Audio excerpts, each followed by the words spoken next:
구약 1144페이지에 있습니다. 예레미야 애가 2장 1절부터 10절까지 말씀을 저와 여러분이 한 절씩 교독하겠습니다. 슬프다 주께서 어찌 그리 진노하사 딸 시온을 구름으로 덮으셨는가. 이스라엘의 아름다움을 하늘에서 땅에 던지셨으며 그의 진노의 날에 그의 발판을 기억하지 아니하셨도다.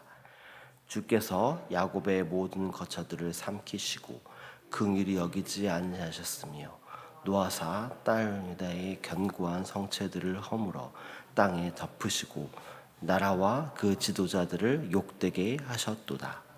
맹렬한 진노로 이스라엘의 모든 뿔을 자르셨으며 원수 앞에서 그의 오른손을 뒤로 거두어 들이시고 맹렬한 불이 사방으로 불사름같이 야곱을 불사르셨도다. 원수같이 그의 활을 당기고 대적처럼 그의 오른손을 들고 서서 눈에 드는 아름다운 모든 사람을 죽이셨으며 딸 시온의 장막에 그의 노를 불처럼 쏟으셨도다. 주께서 원수같이 되어 이스라엘을 삼키셨으며 그 모든 궁궐들을 삼키셨고 견고한 성들을 무너뜨리사 딸 유다의 근심과 애통을 더하셨도다. 주께서 그의 초막을 동산처럼 헐어버리시며 그의 절기를 폐하셨도다. 여호와께서 시온에서 절기와 안식일을 잊어버리게 하시며 그가 진노하사 왕과 제사장을 멸시하였도다. 여호와께서 또 자기 제단을 버리시며 자기 성소를 미워하시며 궁전의 성벽들을 원수의 손에 넘기셨음에 그들이 여호와의 전에서 떠들기를 절기의 날과 같이 하였도다.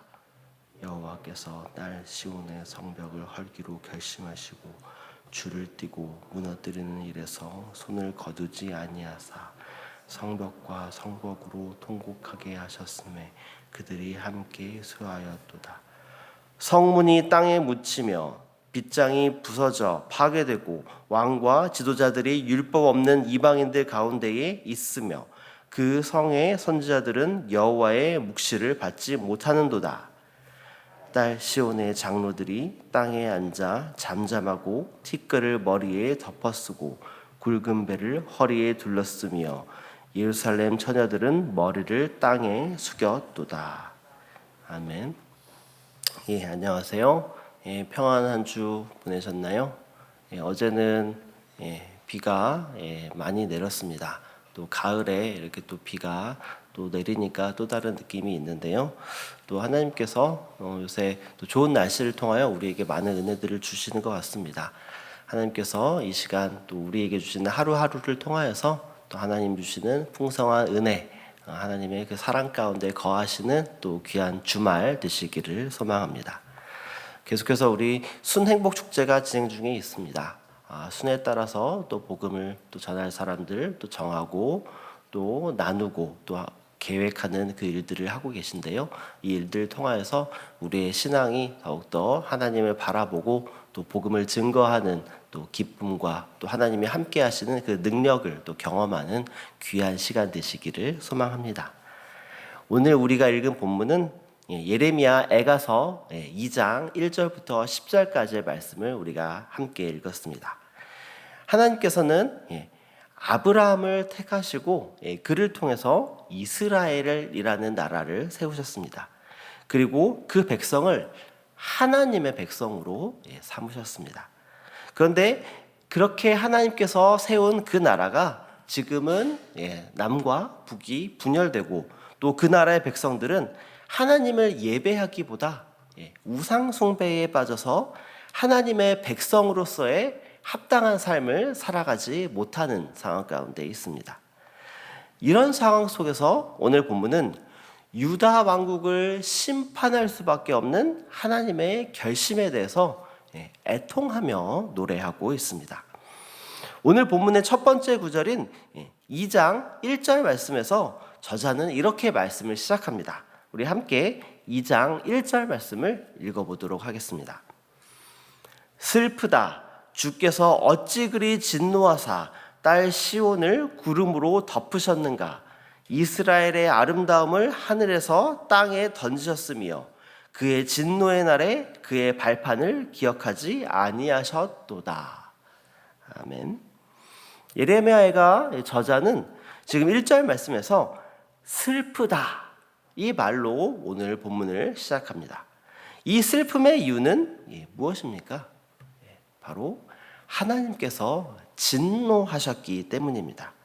그리고 그 하나님의 진노로 말미암아 하나님의 백성으로서 그들이 지니고 있는 아름다움이 하늘에서 땅으로 던져졌기 때문입니다.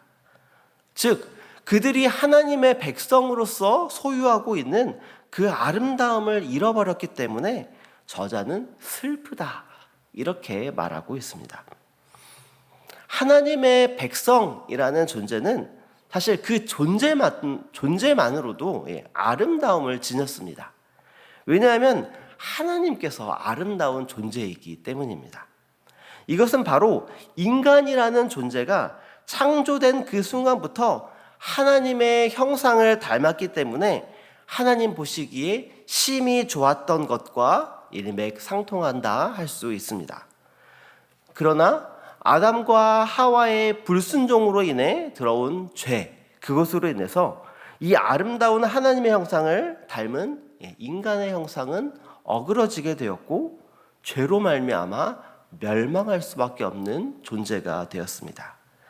그로 인해서 인간 속에 숨겨있던 하나님의 형상이 그것들이 보여주는 그 아름다움은 깨어지게 되었고 이로 인해 인간은 하나님께 불순종만을 일삼는 그런 존재가 된 것입니다.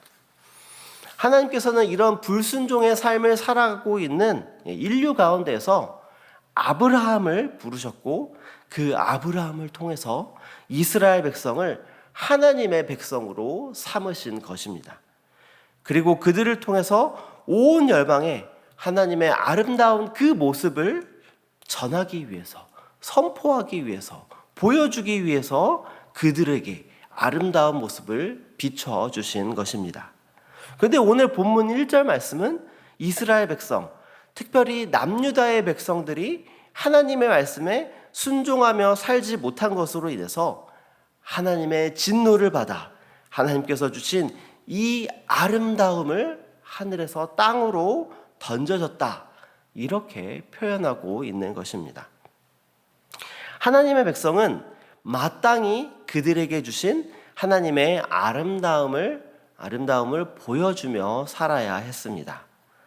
유다 백성은 그 아름다움을 보여주는 그런 삶을 살아가지 못했기 때문에 하나님께서는 그 민족에게 주신 그 아름다움을 지금 다시 빼앗아가고 계신 것입니다. 그리고 그 결과 그들에게 임하는 것은 하나님의 심판이며 그들은 아름다움 대신 슬픔과 고통과 어둠 속에서 삶을 살아갈 수밖에 없게 된 것입니다. 아름다움을 잃고 하나님의 심판을 받게 된 이 유다 백성들을 향해서 하나님께서는 어떻게 하십니까? 우리 2절 말씀을 우리 함께 읽어보도록 하겠습니다. 주께서 야곱의 모든 거처들을 삼키시고 긍휼히 여기지 아니하였으며 노아사 딸 유다의 견고한 성체들을 허물어 땅에 엎으시고 나라와 그 지도자들을 욕되게 하셨도다. 아멘.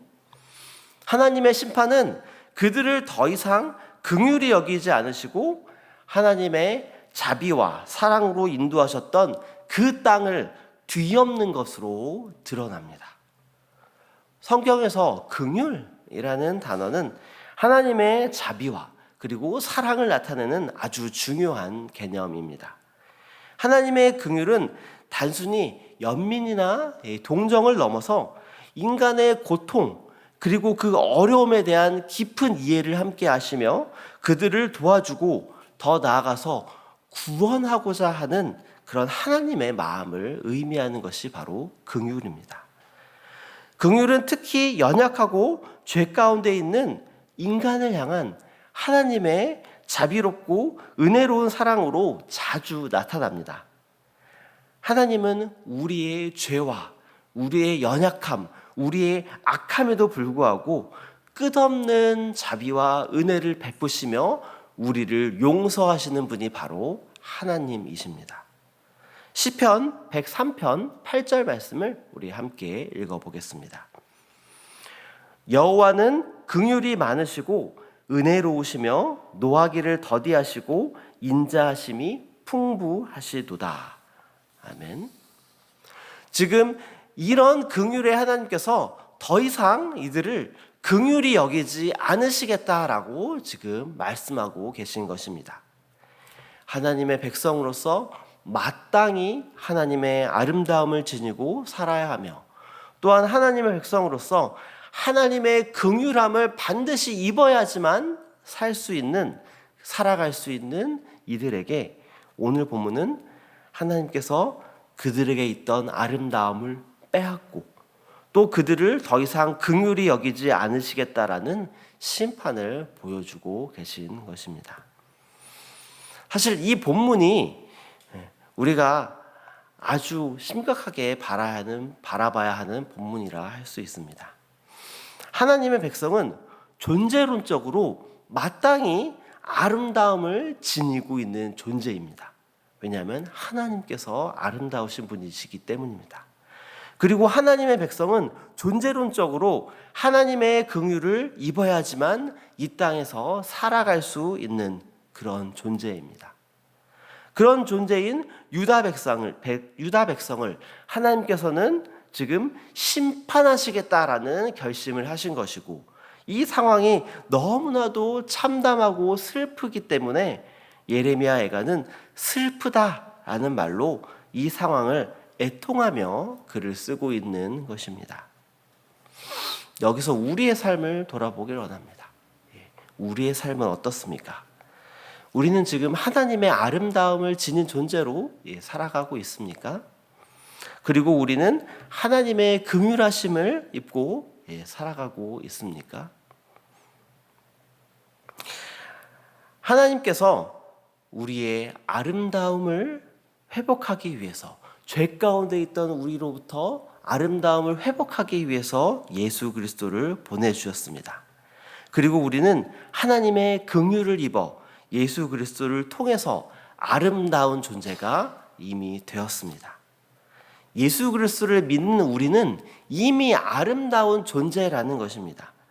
그러나 우리의 삶이 오늘 말씀의 유다 백성들과 같이 하나님께서 우리에게 주신 이 아름다움을 버리고 있는 이러한 우상숭배적인 삶을 살아가고 있지는 않습니까? 여기서 우리가 더욱더 감사해야 할 것은 우리는 신약 시대를 살아가는 성도라는 것입니다. 구약의 하나님의 백성들과 다르게 예수 그리스도의 보혈의 그 사랑으로 보여주신 그 은혜는 결코 우리의 의지로 그것을 끊어낼 수 없다라는 것입니다. 하나님께서는 결코 우리의 아름다움을 뺏어가지 않으실 것이라는 것입니다. 그것이 바로 독생자 아들을 우리를 위해서 죽음으로 내몰게 하신, 그리고 그 하나님의 그 사랑을 보여주신 그 하나님의 사랑의 결정판이기 때문입니다. 하나님의 아름다움을 지닌 존재로서 죄로 인해 우리의 아름다움이 버려질까 이렇게 생각하는, 이렇게 두려움 가운데에 살아가는 것이 아니라 우리는 결코 우리를 버리지 않으시는 그 하나님을 신뢰하는 것이 필요할 것입니다. 그리고 우리의 아름다움을 더욱더 밝게 빛나게 하실 하나님의 은혜를 사모하며 그 아름다움을 굳건히 붙들며 살아가는 저와 여러분 되시기를 소망합니다. 그리고 또한 우리는 하나님의 긍휼하심을 입어야지만 이 땅에서 살아갈 수 있는 그런 존재입니다. 하나님의 긍휼하심이 필요합니다. 그 하나님의 긍휼하심을 우리의 일상의 모든 삶 속에서 경험하며 살아가는 저와 여러분 되시기를 소망합니다. 혹시 여러 가지 고통과 어려움 가운데 있는 성도 여러분들 계십니까? 하나님께서는 결코 우리를 향한 그 긍휼하심을 버리지 않으십니다. 바로 예수 그리스도의 십자가의 보혈 때문에 그렇습니다. 하나님께서는 우리의 고통과 어려움, 그 모든 것들을 이해하시며 그 상황 가운데에서 이겨내도록 선하게 인도하실 것입니다. 그러기 위해서 예수 그리스도를 우리에게 보내주신 것입니다. 예수 그리스도께서 고난으로 그 십자가를 우리를 대신하여 이미 짊어지셨습니다. 그 예수 그리스도의 대속의 은혜를 온전히 붙들고 우리의 삶 속에서 우리를 향한 하나님의 긍휼하심을 바라보며 살아가는 저와 여러분 되시기를 소망합니다.